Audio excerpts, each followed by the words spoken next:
Destiny. We might think of it as that thing that brings two star-crossed lovers together, or the thing that made us hit the jackpot in Vegas, or the thing that made our one true love break up with us because we went on to lose our Vegas winnings. But we don't often think about our health as being particularly intertwined with destiny. We like to think our health is in our own hands, and to some extent, it is. We look both ways before we cross the street to avoid being hit by cars. We brush our teeth every night before we go to bed, and we eat vegetables to stay nourished. A pickle counts as a vegetable, right? And this story of cause and effect makes sense to us. Our health doesn't feel particularly mystical or like it's been stitched into the cosmos. But while there are no prophecies or chosen ones in the world of public health, there are elements outside of our decisions that actually play a pretty big role in our well-being.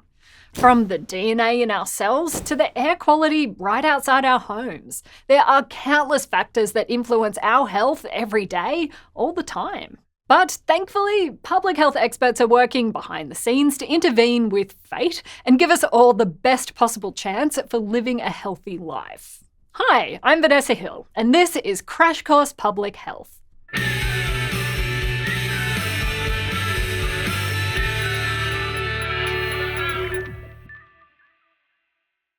Now, the belief that we are the captains of our health destinies can be appealing, because it suggests our actions are what determine whether we end up sick or, well, dead. Like in the epic saga of our health destinies, we don't want to feel like we're just a character in someone else's movie script. We want to be, the director.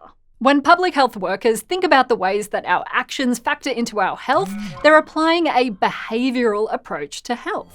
For example, experts taking a behavioural approach might say that when we smoke cigarettes, we're engaging in a behaviour that makes us up to 30 times more likely to get lung cancer than someone who doesn't smoke. That's why a big part of many public health workers' jobs is to encourage people to adopt healthier behaviours, through things like don't text and drive messaging on billboards and anti-drug media ads. But the behavioural approach isn't the only way health experts think about our health. For example, public health experts could take a biomedical approach to health, where they approach disease as a condition caused by germs or a problem with our organs, rather than just a problem with our behaviour. For instance, public health researchers might examine how smoking tobacco affects our brains. But one of the most influential and comprehensive approaches to health, the one we'll be following most closely here at Crash Course, is the social approach. This approach acknowledges that our health choices and behaviours are impacted by the entire world around us, including social, cultural, political, and environmental factors. When addressing smoking, a public health expert taking the social approach might look at how tobacco is portrayed in the media, or what smoke-free policies are in place in businesses. They may also pay attention to who is most affected by these decisions. In the United States, for instance, advertisers tend to target smoking-based marketing towards urban neighbourhoods and neighbourhoods with more Black residents. Taking a social approach to health opens the door to the question of health inequity, which is when different groups of people face different health outcomes because of an uneven distribution of resources, or because of structural differences in how they're treated. Health inequity is unfair and unjust, and uncovering and addressing it is a big part of many public health experts' jobs. Now, the social approach doesn't imply that we totally lack control over our health destinies. What it does tell us, however, is that we're not the only ones calling the shots. In fact, in the major motion picture of our health, most of the action takes place off-screen. What we're talking about are the determinants of health. These are the conditions in which we are born, live, and work that all have an influence on our health.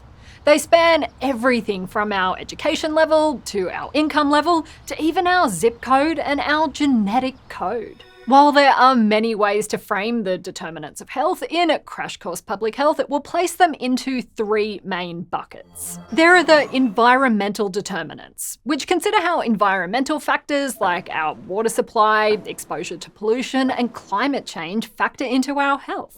There are the social determinants of health, which cover the relationship between our health and where and how we live. These include things like our income, education system, health policies put in place by our governments, and how our access to resources is affected by our race. And then there are the biological determinants of health. These are the particular biological characteristics that can determine our health outcomes, like our genes, sex, and age. And in public health, rather than looking at just like our kidneys, we're focusing on the biological factors that could affect our kidneys, like a family history of kidney disease. As we'll see, there are no hard borders between each determinant, and it's pretty much impossible to talk about one without stumbling into another one. Each determinant is related to the others, and a complete picture of our health destiny will always consider all three. But for now, let's focus on just biological determinants, looking at age as an example. In a kind of wild statistic, about half of all children will have at least one ear infection before they turn 2.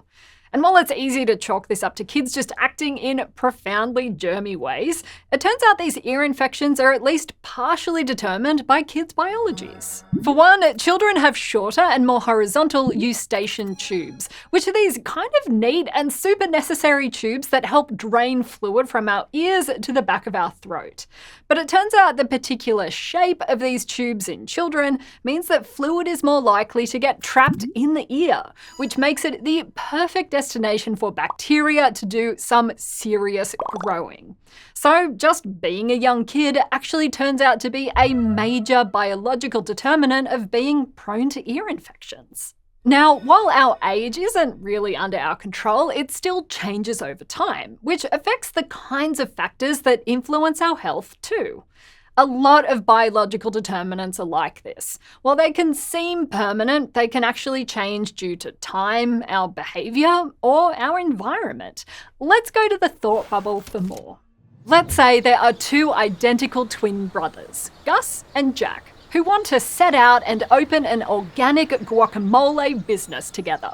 The brothers decide to split the business operations into two parts. Gus is in charge of growing avocados in an orchard out in the countryside, while Jack heads to the big city to handle the business negotiations. Now, Jack and Gus are both healthy, but they do have a family history of heart disease and skin cancer. So in this case, this shared family history is one of Jack and Gus's biological determinants of health. Anyways, out in the big city, a few years go by and Jack is kind of crushing it in the business world. He's creating a huge demand for his guacamole by networking with local grocers and promoting his guac all over the city. Jack spends most of his day tied to his desk, busily tending to phone calls with potential buyers. He doesn't have much time to exercise because, well, guacamole empires don't exactly run themselves. After a few years in the city, Jack begins to notice a feeling like there's a persistent squeezing in his chest. He goes to the doctor, who diagnoses Jack with coronary artery disease, a condition which puts him at a higher risk of heart attacks. Meanwhile, back at the orchard, all that heavy-duty avocado tending means that Gus is in the best shape of his life. His heart is healthy, but working on the farm also means he's spending a lot of time in the sun, which is a serious risk factor for skin cancer. Sure enough, Gus begins to notice an asymmetrical mole with irregular borders on his neck, which his doctor diagnoses as stage 1 skin cancer. Thankfully, Gus caught it early and was able to get it removed. But remember kids, always wear sunscreen. Thanks, Thought Bubble. Now, we can't know for certain if Jack and Gus were biologically inclined to have these particular health outcomes. But what we do know is that despite sharing nearly identical DNA and a family history of skin cancer and heart disease, each brother experienced unique health outcomes that were likely determined by differences in their environments. To deepen our understanding of the relationship between our biologies and the outside world even further, we can take a peek at a novel area of study, epigenetics. Now, we tend to think of our genetics as an impenetrable stronghold of me-ness at the centre of our cells. After all, our genes are made up of segments of our DNA, and our DNA is basically a big instruction manual that tells our bodies how to look and act and be, well, our bodies. But epigenetics says, not so fast. Epigenetics is the study of the outside factors that determine how much some genes are expressed in our bodies. According to epigenetics, everything from air quality to stress levels can factor into how our genes are expressed. Now, epigenetics doesn't mean your DNA sequence is actually changing or mutating.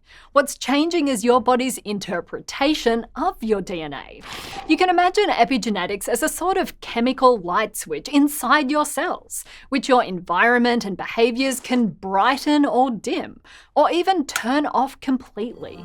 Let's travel back to the end of World War II, to the Dutch hunger winter, a famine that occurred when the Netherlands was experiencing a bitterly cold winter and a national food shortage. During this time, pregnant women who were starving were often giving birth to underweight, malnourished babies. Over the following decades, scientists continued to track these babies far into the future, when the famine was a distant memory and all those babies had grown up. What they found was that even decades later, people born during the famine were more likely to develop diseases such as heart disease, schizophrenia, and impaired glucose tolerance, a risk factor for diseases like diabetes. This suggested that their bodies were able to remember the stress experienced in the womb. And wouldn't you know it, researchers found that individuals born amid the famine had specific epigenetic markers on a gene that played a role in diabetes. This was the first observed instance of early environmental factors, like famine, resulting in epigenetic changes. With so many external variables at play, it can feel like our health destinies are trapped behind a veil of unknowability. But by continuing to study the determinants of health, we'll start to nudge that veil aside and get a peek at the complex factors at play. Next time, we'll take a closer look into the deep and surprising ways that our environments act on our health. And spoiler alert, it's happening to you right now. Thanks for watching this episode of Crash Course Public Health, which was produced by Complexly in partnership with the American Public Health Association. If you want to learn even more about public health, head over to APHA's YouTube channel to watch That's Public Health, a series created by APHA and Complexly. Crash Course was filmed in the Castle Garrity studio in Indianapolis, Indiana, and made with the help of all of these delightful people. If you'd like to help keep Crash Course free for everyone forever, please consider joining our community of supporters on Patreon.